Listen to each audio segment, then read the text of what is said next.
Hello, it's Cried here with a comprehensive guide for heavy bowguns.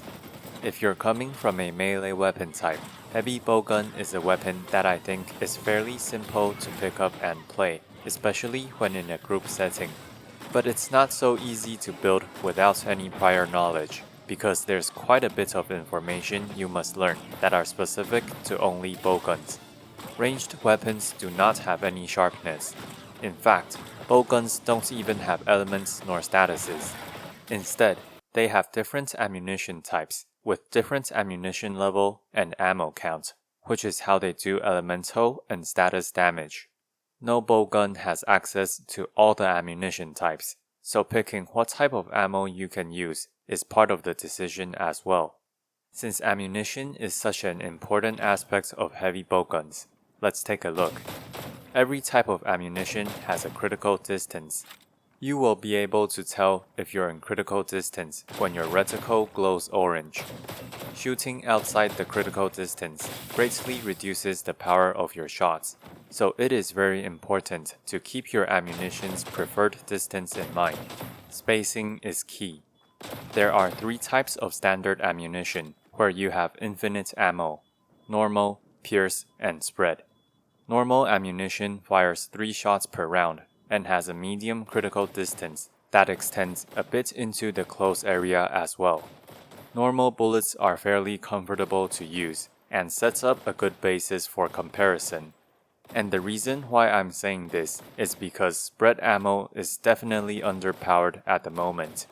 Spread ammunition lands within the given box and has a close range for its critical distance. It also has quite the heavy recoil that cannot be reduced with what's available to us. This makes it difficult to maintain the perfect firing distance against a moving target. And the damage payoff isn't even that great when you consider the fact that you have to be staying close and vulnerable. So overall, spread ammunition is definitely the weakest out of the 3 standard ammunitions. I can definitely see it being good with the guarding playstyle if they give it a damage buff though. Feel free to still use spread ammunition right now, but do note that it will be double the effort for less effectiveness than pierce or even normal ammo. Finally, pierce ammunition has a medium to long critical distance. It has the fastest fire rate out of the standard ammunition, and also the longest reload time, so it benefits off skills that are already good for the bowgun, like the opening shot skill. Piercing bullet penetrates and does multi-hits, which allows this ammunition to charge up your ignition mode the fastest. Currently, this is the best standard ammunition as long as you can maintain your distance and your aiming and shooting can keep up with its faster fire rate over the normal ammo. Okay, I just mentioned ignition mode, which is another crucial aspect of the heavy bowgun. Clicking F on the PC allows you to enter your heavy bowgun's ignition mode, which allows you to burn your ignition gauge to use your special ammo. This ignition gauge charges up over time, as well as when you land a shot on the monster. You're basically rewarded for landing your shot. The heavy bowgun has 4 types of special ammo: Wyvern Heart Ignition, Wyvern Piercer Ignition, Wyvern Counter Ignition, and Wyvern Blast Ignition. These special ammos come in pairs, and you can freely swap between Wyvern Heart and Wyvern Piercer, and also Wyvern Counter and Wyvern Blast. Wyvern Heart Ignition allows your heavy bowgun to turn into a machine gun with a very large critical distance. You shoot a stream of bullets with ramping damage up to a certain cap as long as you hit the monster. You are still allowed to walk around freely while holding down Wyvern Heart, but interrupting your firing resets the damage ramp up though. Be sure that you're in position to commit your entire ignition gauge to this attack before starting it, or you'll be wasting a lot of damage. Unlike the Wyvern Heart Ignition, the Wyvern Piercer Ignition has you standing still before shooting a powerful piercing projectile that travels slowly forward, dealing damage to anything it hits as it travels. The more the bullet pierces the monster, the more damage they will receive. This does indeed mean that proper positioning and monster length affects how much damage you're dealing with this special ammo. so it is very situational. Overall, Wyvern Piercer is doing a bit too little damage. Wyvern Heart is the much more favored choice for being consistently powerful. Wyvern Counter Ignition attaches an explosive to the tip of your bowgun, which can then be charged and detonated. This attack is the heavy bowgun's offset attack, allowing you to deflect enemy attacks and knock them down. Unlike other weapons, there is no follow-up attack after the offset though. Charging it for longer leads to increased damage, but it does already take a bit of time to set up, so don't worry about always charging it to the max before countering with it. The offset is what's important, as it buys you time to freely fire your shots. The final special ammo, Wyvern Blast Ignition, allows you to shoot out a projectile that splits into multiple bombs in midair. This deals multiple instances of damage over an area, which can be a bit difficult to land on smaller enemies. Unlike the other special ammo, Wyvern Blast Ignition is boosted by artillery, but I wouldn't waste a weapon duel just for Wyvern Blast. The two other ammo types also affected by artillery are the sticky ammo and Wyvern ammo, so you can try and make something work from there. Also, you can burn through your ignition gauge fairly quickly with Wyvern Blast, but I don't think the overall damage is good enough even with artillery. Apart from ignition mode, all heavy bowguns are equipped with some more tools, such as your Focus Blast Wyvern Howl. Focus Blast is basically the focus strike for other weapons, which deals bonus damage when breaking wounds. Unlike other focus strikes, Wyvern Howl cannot be spammed infinitely. You can save up to 3 shots, denoted by the shell symbols above your ignition gauge. Honestly, Wyvern Howl is not particularly powerful, but it is useful for reaching wounds that are high up and difficult to get to. These shells recharge automatically over time. Wyvern Howl does not count as special ammo. Additionally, heavy bowgun has an auto-guarding feature, but auto-guard does not trigger perfect guard. Instead, you need to use a different keybind for manual guard in order to perform a perfect guard with the right timing. With that out of the way, let's continue with our ammo discussion. In addition to the standard ammunition, we also have 4 elemental ammunitions that basically have the same rate of fire, reload, and damage, except that they deal different elemental damage types. These are the Flaming, Freezing, Thunder, and Water ammo. Elemental ammunition actually deals a crap ton of elemental damage, as the bowguns convert a large part of its attack into elemental damage, allowing you to use skills like Coalescence and Critical Element properly, unlike other weapon classes. For more information, you can check out my other video. Dragon ammo deals dragon damage, but unlike a physical weapon's dragon element that looks just like any other element, the dragon ammo is balanced and acts differently from the elemental ones. In particular, the max ammo count for dragon is low, so overall, dragon ammo is more like other ammo types rather than the elemental ones. I won't focus too much on the rest of the ammunition, but here is a brief introduction. There are 3 status ammunitions that inflict their respective statuses: poison, paralysis, and sleep. While the shots don't do much damage, each shot inflicts quite a bit of status buildup, so this is one of the fastest ways to apply a status effect. Slicing ammo deals quite a bit of slicing damage after some delay. This is probably the best non-standard or non-elemental ammo that you can get away with just spamming one ammo type. But if you only shoot slicing ammo, you do have to carry around items to craft more though, which can be a real hassle. Sticky ammo deals explosive damage that has high stun, especially to the head. Cluster ammo keeps you in place while you aim for a bombardment coming from above.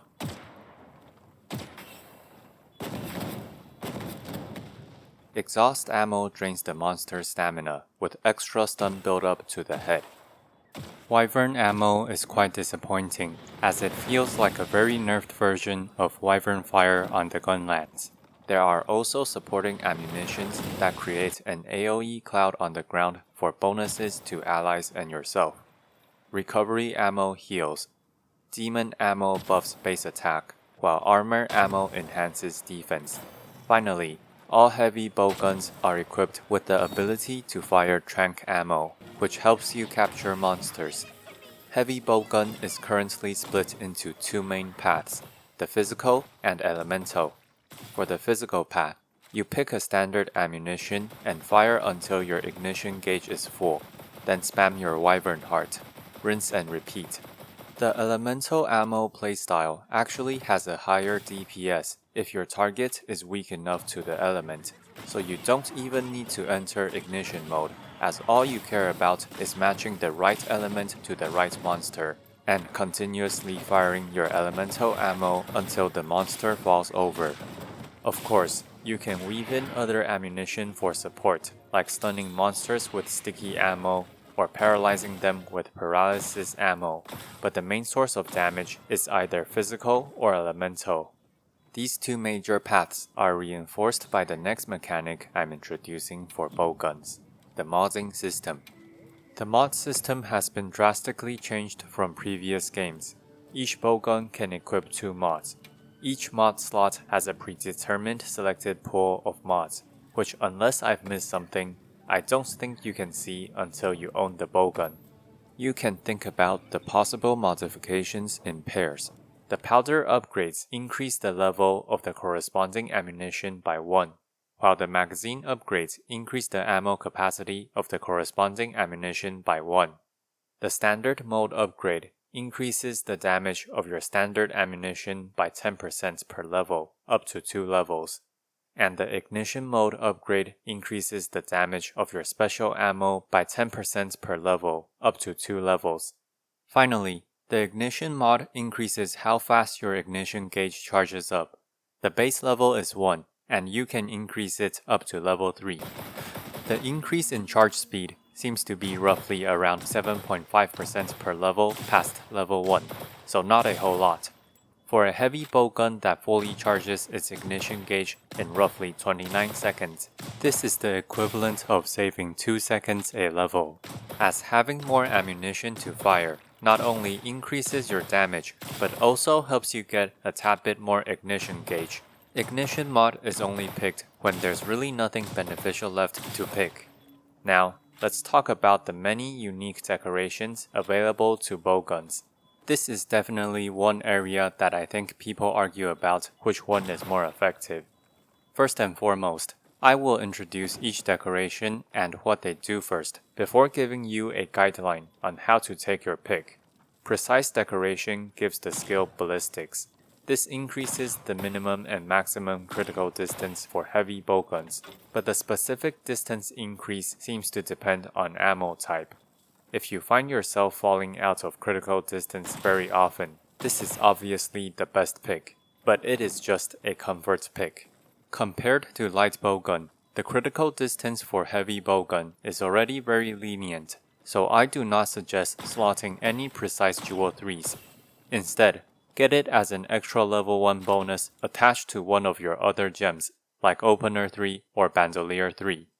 Next, spread power shot, normal shots, and piercing shots are very straightforward.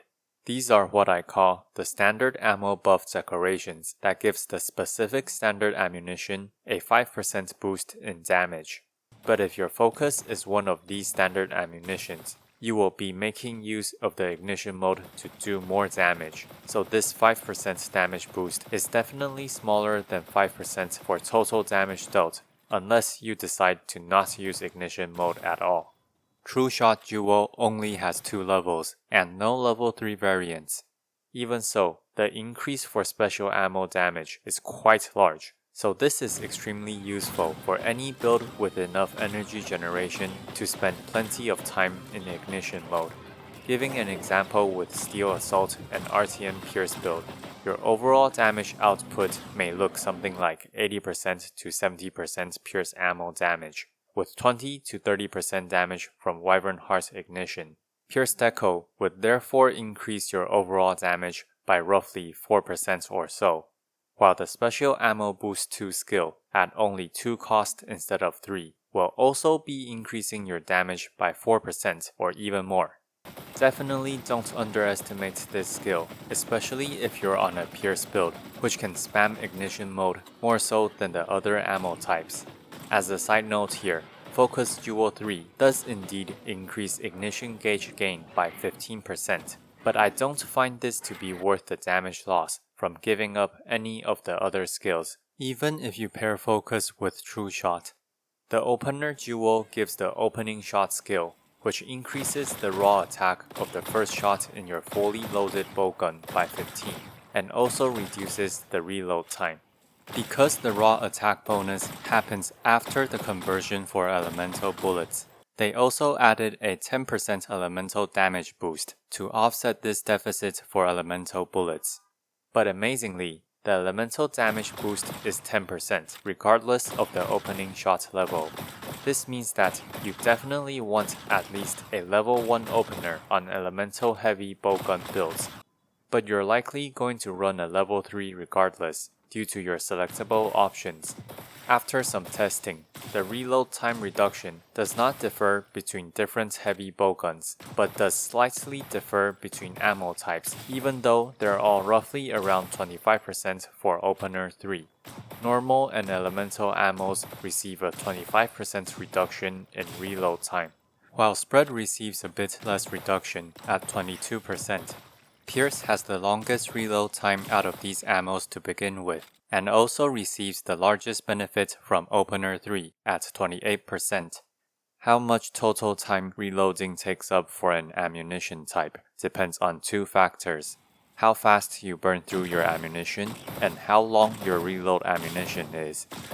For example, elemental ammo and pierce ammo have a faster fire rate than normal and spread, so you will burn through your magazine faster, meaning you'll have to do more reloads. As pierce also has a long reload time, Opener definitely benefits pierce ammo the most, even though it is still extremely good for the other ammo types. The Bandolier decoration, which gives Tetrad Shot, is a decoration with a fairly weird condition. Tetrad Shot gives you a 12% affinity boost starting from the 4th shot of your magazine. Additionally, it also boosts the raw attack of the 4th and 6th shot by 10 points. Like Opening Shot, this raw attack bonus happens after the conversion to elemental damage, so they gave a 5% elemental damage boost to both the 4th and 6th shot, regardless of the Tetrad Shot level, making Tetrad Shot 1 very valuable for elemental builds. There is a confusion that I often see regarding this skill. Because of the raw attack bonus on the 4th and 6th shot, people seem to assume that Tetrad Shot's utility is maximized when you have exactly 6 total shots, but this is actually not the case for non-elemental builds, because every shot after the 3rd shot has an affinity bonus. The 7th shot makes the total affinity granted by this skill even denser, while it dilutes the raw attack granted. Due to the effect of the elemental damage bonus being stronger than the raw attack, for elemental builds, 6 shots is definitely ideal for maximizing Tetrad Shot's damage increase, but having more shots does not make a big difference either. Because this skill is quite a bit weaker than Critical Boost 3 or Critical Elements 3 on endgame affinity, the only time you will want to run this skill is when you already have either of the critical damage skills. Therefore, when we consider this fact, the bonus affinity from shooting the 7th shot or later actually evens out any loss from not getting as much raw attack per magazine. So as long as you have 6 shots, Tetrad Shot increases your overall damage by roughly 3% for non-elemental builds. Therefore, this skill usually ends up being slightly weaker than the standard ammo buff skills, but you do get access to an additional overflowed level 1 skill, which the standard ammo decos do not. Thanks to the 5% elemental damage boost, Tetrad Shot's effectiveness for elemental builds is slightly higher at 4%. But really, just level 1 Tetrad Shot is enough, thanks to its front-loaded nature. And here is where I'm going to introduce what I call my rule of 6 to help you decide on which skills to bring. The first 6 should be strikingly obvious. You want at least 6 shots to run Tetrad Shot. The second 6 is to determine whether or not you want Opener, as Opener tends to be your largest sustained damage increase. I suggest running Opener for normal and spread when you have less than 6 shots per reload. Of course, this is assuming relatively good aim and fairly constant shooting. If you keep running around outside critical distance to reload and then reposition, this won't help you much. You would rather increase your per shot damage in this case, but the better you play, the stronger Opener is for sustained damage, especially because you can get another level 1 skill alongside Opener 3. I highly recommend this skill when you find that you're decent enough. For Elemental and Pierce ammo, these have faster fire rate alongside longer reload times than normal and spread bullet, so I recommend Opener even at 6 shots. In fact, due to Pierce ammo's long reload time and a lack of choices for Elemental ammo, Opener is still good even above 6 shots. Finally, the last 6 is for 60% affinity. This is because 60% affinity is a relatively good benchmark for heavy bowgun sets, which I will show you later. 60% affinity is also the point where if you're playing a physical-based build with one of the standard ammunition, Critical Boost 3 beats all of the ammo-specific bonuses, even without considering the fact that Crit Boost 3 benefits Ignition Mode, while the ammo-specific bonuses don't. But if you have a spare level 3 slot, like on an Artian for example, the standard shot buffing decorations will beat out turning your Critical Boost 3 to Critical Boost 5. Very easy to remember, right? If you don't get it, don't worry. I'll provide you the best decorations for each weapon selection. This is the perfect time to talk about the heavy bowgun you should be choosing. Let's talk about Artian bowguns first. Elemental Artian bowguns are actually really easy to craft, since there are no elemental rolls. Using 3 of the same element type grants you access to level 1 elemental ammo with 6 shots of the corresponding element. For the mod selection, you go with elemental ammo powder, and the second mod does not matter. For the rolls, full attack with any number of ammo capacity rolls is fine. I've tested shooting at the dummy with full gear setup and 5 attack rolls or 3 attack rolls and 2 capacity. They ended up with about the same damage. One just reloads more, while the other shoots more. Alternatively, you can also make an elemental Artian bowgun with a corresponding status element while gaining access to the status ammo or sticky ammo for blast. However, getting an elemental bowgun this way reduces your elemental ammo's maximum capacity by 1, so you must roll at least 1 ammo capacity. 2 will work just fine as well. Essentially, you're paying 5 base attack for the ability to access a status ammo. Due to a limited selection of decorations for elemental ammo, the best pairing is always squeezing 4 level 3 decorations with your 3 level 3 deco slots. But if you don't have a perfect selection of level 3 decoration, focus on Elemental Jewel, Critical Element Jewel, and Opener Jewel 3. Alternatively, if you prefer a guard-heavy style, I suggest making use of Offensive Guard and Iron Wall. I personally prefer the heavy bowgun as more dodge-oriented than guard-oriented, especially since elemental ammo doesn't have a close critical range like spread ammo anyway. So I'm not running any guard-related decorations, even if I do still occasionally guard. Before I move on to the physical bowguns, there are 2 non-Artian bowguns that perform great as elemental bowguns. The Fulgur Blast Guardiana is a good selection for a Thunder Elemental heavy bowgun, with paralysis ammo as well. It just barely loses by around 2% to a perfectly rolled Artian. And Zao Gap of the Waves actually beats a perfectly rolled Artian due to how much raw attack we're getting out of it. The negative affinity is no problem, as it is easier for us to make back the affinity than to get more raw attack. So if you want to skip crafting Artian for one element, this is it. If you're going the physical path, you absolutely need 2 ammo capacity rolls for your Artian weapon to really show its worth. The element or status doesn't matter at all, so feel free to use an Artian weapon as both an elemental and a physical heavy bowgun, as long as you change the mods to the corresponding standard ammo powder and magazine. This will allow you to get level 3 normal or pierce shots with 5 shots per magazine. Spread has the benefit of having 1 extra magazine size at 6, but this is not enough to shore up the shortcomings of spread ammunition. The optimal decoration combinations are listed on screen. The one thing about using spread ammos that you should definitely try to do is to perfect guard manually instead of auto guarding. This will give you access to offensive guard, which is a big boost to your attack that other ammo types don't have as easy of a time accessing due to a longer critical distance. For the non-Artian options, I have tested a bunch of heavy bowguns that might even remotely work for each category.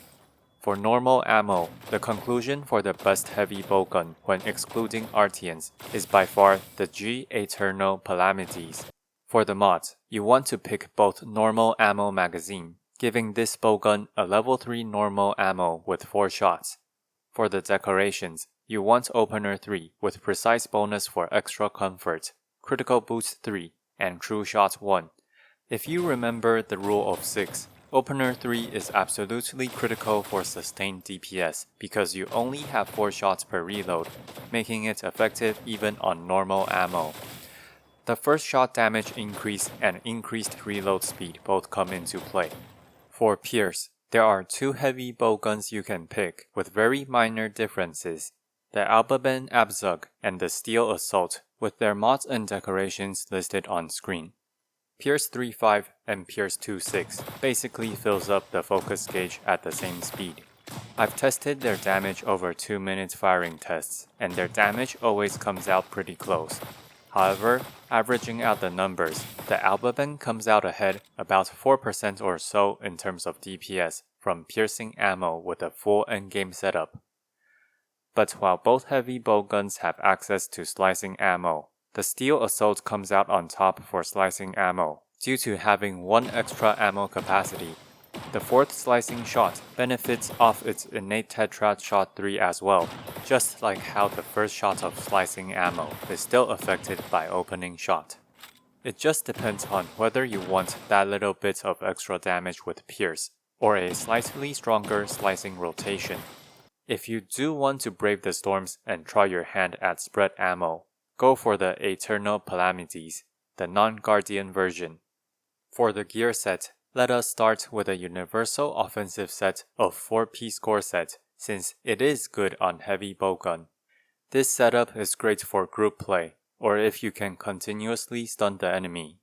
This gives you access to 25% affinity, while only using your level 1 deco slots. To add on to this, we want to be running Weakness Exploit 5, since this has a very high uptime with decent aim. Even with some misses here and there, factoring in the additional crit on wounds easily gives us 30% affinity throughout the hunt from this skill. Burst 1 is included because of its front-loaded nature. Even though the burst values for bowguns aren't as good as the other weapons, burst is still good enough to be worth 1 level, especially because it is so easy to activate for bowguns. Additionally, we won't really waste the evade window skill on the gore set with heavy bowgun because dodging is our best form of defense. Especially because spread ammo is not strong at the moment, there's not really any reason to stick close to the monster and use block. Instead, I like to rely on my dodge to avoid monster attacks and maintain critical distance. This is why I want to suggest evade extender for heavy bowgun positioning. Including the free points of constitution from gore pieces, a longer dodge with less stamina consumption helps maintain a higher maximum might uptime. You can most definitely make adjustments like -1 evade extender for +1 maximum might, whatever is comfortable for you. If you're playing an elemental setup instead, you already have Coalescence 1, but you can certainly shift around maximum might or evade extender for more Coalescence. The difference is not large. Since Elemental Heavy Bowgun doesn't care about ignition mode at all, this is probably the best use of mounted combat. As far as mounted combat goes, Heavy Bowgun is the top contender for sure. While you're losing 10% damage for mounted attacks, you can basically ignore evade extender and stamina consumption while still maintaining maximum might with your mounted agility. You won't make back the damage loss by just swapping skills, but you can easily make up for the damage loss by not getting hit as much or having more time to fire accurately. If you're going to consider mounted combat, you might as well consider 2 heavy bowguns in order to get a wider coverage since you can only swap weapons on your mount anyway. This can allow you fewer edits in between hunts, or to make sure you have the best tools when fighting more than one monster in a mission. Another thing to note is that your 2 heavy bowguns don't share the same ignition gauge. However, I think swapping bowguns just for the ignition gauge is a hassle and also a DPS loss. Next, I want to introduce another, or actually 2 more setups if we count physical and elemental as separate. Here is the 2-piece Gore and 2-piece Fogre setup that I prefer running over the 4-piece Gore Magala set when playing solo. When you are playing solo and not using too many tools like flash pods to keep the monster stunned, you often have to dodge quite a bit to avoid the monster or reposition. While the 4-piece Gore does indeed give you more maximum damage, in the scenario that you do have to dodge a ton, the 2-piece Fogre's ability to maintain maximum might with its extra stamina bar will in fact benefit your overall damage more. For more details, you can check out my video on Fogre set analysis. You don't need Constitution 5, but with Constitution 5, you are able to dodge twice before dipping into your actual stamina bar. This setup absolutely wants maximum might 3, as it is extremely good at maintaining maximum might uptime, making 100% maximum might uptime the standard and not a dream. The elemental version of the Fogre set swaps the Fogre male beta for alpha. With this setup, we are able to get maximum might 3, coalescence 2, and evade extender 2. This setup has more level 2 deco slots, allowing you to get maximum might 3 and coalescence, which also makes up for the damage for not running 4-piece Gore set. I think it's a lot comfier to play solo with Fogre's extra stamina. Obviously, no point running this set if you're mounted, because you're not going to be evading anyway. Like and subscribe so you don't miss my upcoming breakdowns. If you want to support my work, please consider buying my fantasy novel or donating to my Patreon down below. With a book purchase, you can also request a topic from me. Krite, signing out.